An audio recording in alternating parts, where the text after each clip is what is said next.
વિધાનસભાની ચૂંટણીમાં જેમને તમે મત આપીને ચૂંટો છો એની પાછળનું તમારા મનમાં અને સામાન્ય રીતે એક લોજિક એવું હોય કે વિધાનસભામાં તમારા ધારાસભ્ય જાય, તમારા વિસ્તારના એવા સવાલો પૂછે જેનાથી તમારી સુખાકારી વધે, તકલીફો દૂર થાય. પરંતુ વિધાનસભાનું સત્ર જ્યારે શરૂ થાય ત્યારે કંઈક એવા નેતાઓ નાટક કરતા દેખાય અથવા તો કંઈક એવું પૂછતા દેખાય જેના કોઈ ધડા હોતા નથી. ગોપાલ ઇટાલિયાએ એક બે દિવસથી આમ તો શરૂઆતના દિવસના સત્રના પહેલા 2 દિવસે પોતાના સોશિયલ મીડિયામાં કેટલીક પોસ્ટ કરીને વાતને ઉજાગર કરી, પરંતુ અમને એમ થયું કે લાવો એ પણ તપાસીએ અને તમને કહીએ કે આ તપાસવું પણ કેવી રીતે, જેથી ખબર પડે કે તમારા ધારાસભ્ય હકીકતમાં પૂછે છે શું વિધાનસભામાં. આજના નિષ્કર્ષમાં આપણે તમામ ધારાસભ્યોની પોલ ખોલીશું અને પોલ ખોલતાની સાથોસાથ તમને કેટલાક એમણે પૂછેલા સવાલો દેખાડીશું, જેનાથી તમે સમજી જશો કે વિધાનસભામાં આખરે સમય બગાડવા સિવાય આ નેતાઓ, આ ધારાસભ્યો કરે છે શું. આપ નિષ્કર્ષ જોઈ રહ્યા છો. મારું નામ છે નિશિત.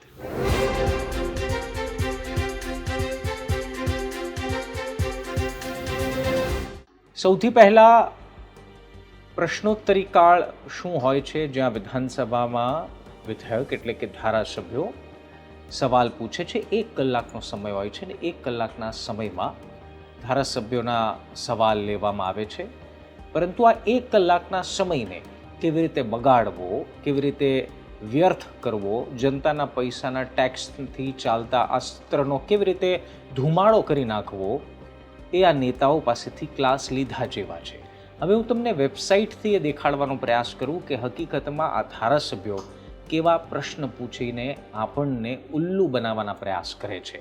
તો આવું પહેલાં હું તમને વેબસાઇટ કઈ છે, કેવી રીતે ખોલવી એ પણ આપને ટૂંકમાં સમજાવી દઉં. ગૂગલ પર જાઓ, ગુજરાત વિધાનસભા લખો એટલે પહેલાં વિકીપીડિયાનું પેજ આવશે. એ બાદ એક વેબસાઇટ આવશે જે gujarat.neva.gov.in એટલે કે નેશનલ ઈ વિધાનની એપ્લિકેશન. હવે ગૂગલ પ્લે સ્ટોરમાં એપ્લિકેશન પણ તમે ડાઉનલોડ કરી શકો છો. રજિસ્ટર કરી દો, તમને ખબર પડશે વિધાનસભામાં શું ચાલે છે. આ વેબસાઇટ પર ક્લિક કરશો એટલે હોમ પેજ આવું આવશે, જેમાં રાજ્યપાલ શ્રી, અધ્યક્ષ શ્રી, મુખ્યમંત્રી શ્રી, ઉપાધ્યક્ષ શ્રી કોણ છે હોમ પેજ પર તમને દેખાશે. અને એમાં અહીંયા જે ઓપ્શન છે પ્રશ્નો, એમાં તમને ક્લિક કરશો એટલે આવું પેજ ખુલશે. હવે આમાં એક પ્રશ્નોને સમજવાનો, જોવાનો પ્રયાસ કરીશું, જેથી તમને સમજાવી શકાય કે શું છે. હવે આ તારાંકિત પ્રશ્નોનું પહેલું જે ઓપ્શન છે એમાં સિલેક્ટ કરો. અદ્યતન સર્ચ કરવું હોય તો કરો, બાકી લિસ્ટેડ ક્વેશ્ચન એટલે કે દિવસ પ્રમાણે આજના ત્રીજા દિવસે સત્રમાં શું પૂછાયું એ પણ. પરંતુ આ પોલ ખોલવા માટે હું તમને થોડું અપડેટેડ સર્ચમાં દેખાડું છું. તો વિધાનસભા 15મી વિધાનસભા ક્યાં સુધી, તો કે 15મી વિધાનસભાનું જે આપણે જોવું છે, જે આપણે 7th સેશન જે આ સત્રનું છે એમાં જોવાનું છે.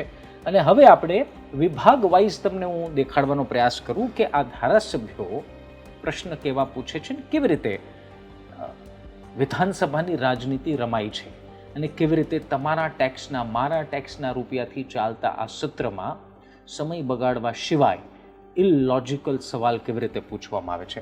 મંત્રી આમાં પસંદ કરીએ આપણે કે કયા વિભાગના સવાલ આપને જાણવા છે.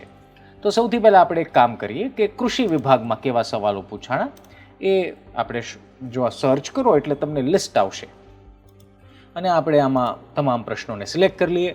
હવે આ પ્રશ્ન ક્રમાંક છે 220. કોણે સવાલ પૂછ્યો છે? બલરાજસિંહ ચૌહાણે. અને વિષય શું છે, પ્રશ્ન શું છે વાંચી લો.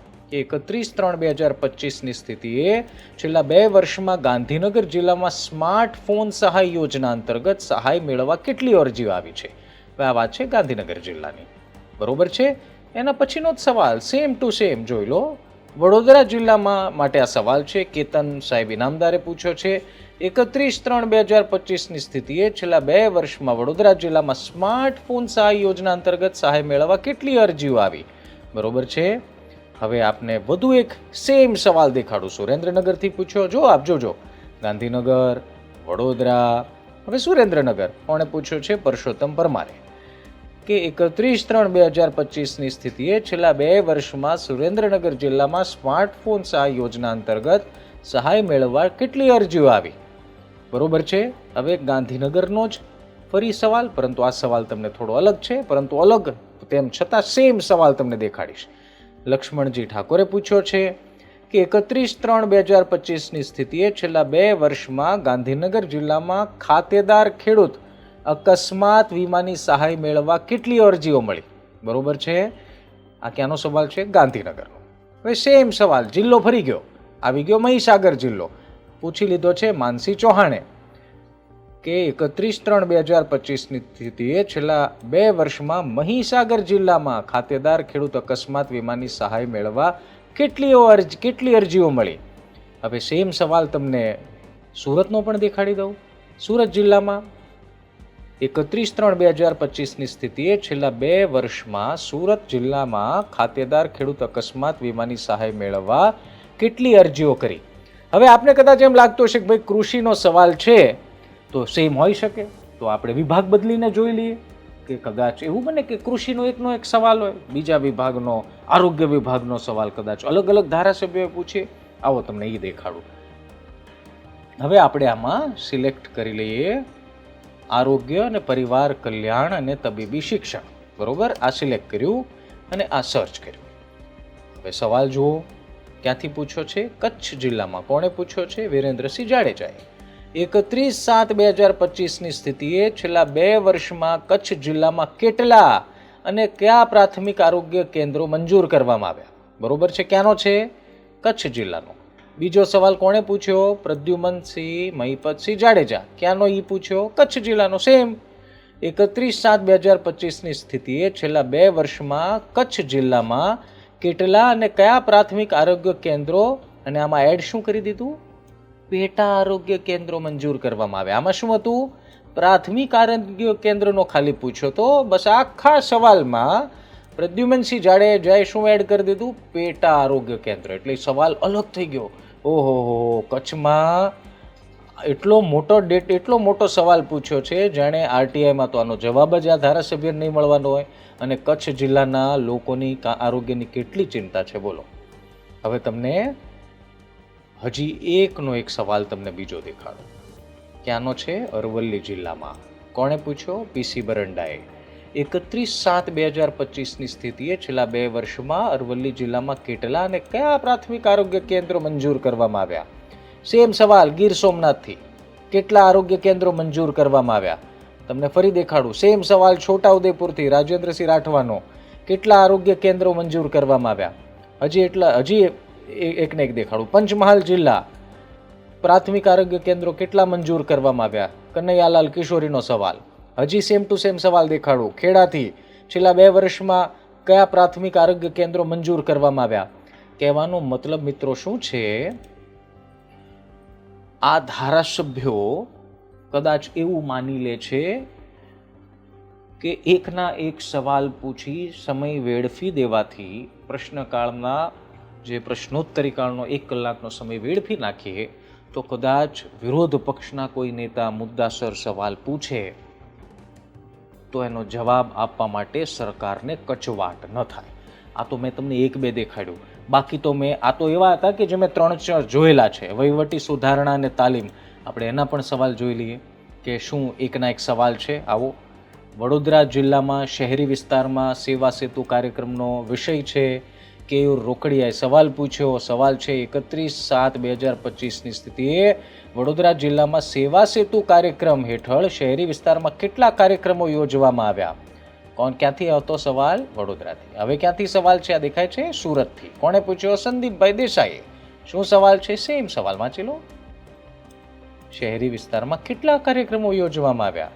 ક્યાંથી? વડોદરા જિલ્લાથી. હવે આમાં છે ને હોશિયારી છે કે એક નાનકડો એવો ફેરફાર કરીને સવાલ ઉમેરી લેવામાં આવે છે. ગોપાલ ઇટાલિયાની ફરિયાદ તો એવો હતી કે મારો પેટા સવાલ જે હતો એ તો રિપીટેટિવ કન્ટેન્ટમાં, રિપીટેટિવ ક્વેશ્ચનમાં જતો રહ્યો, પરંતુ એક જ પ્રકારના સવાલ અલગ અલગ ધારાસભ્યોના એક્સેપ્ટ કેવી રીતે થઈ ગયા? દંડકથી આવતા સવાલોને એક્સેપ્ટ કેવી રીતે કરી લીધા?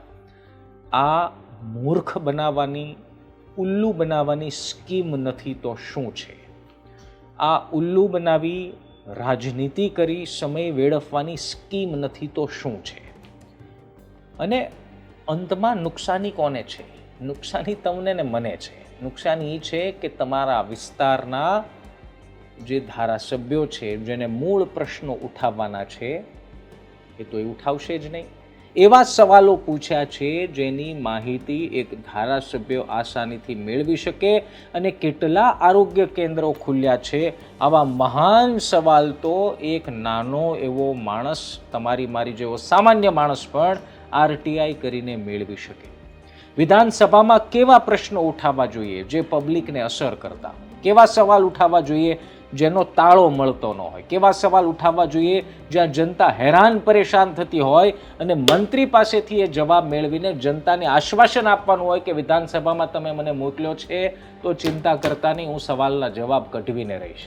પણ નહીં, બહુમતી મળી ગઈ, 160 સીટ તો મળી જ ગઈ છે, રેકોર્ડ બ્રેકિંગ જીત મળી ગઈ છે, પરંતુ આ જીતનો ફાયદો જનતાની સુખાકારીને તકલીફો દૂર કરવા માટે ધારાસભ્યોએ કરવાનો હોય.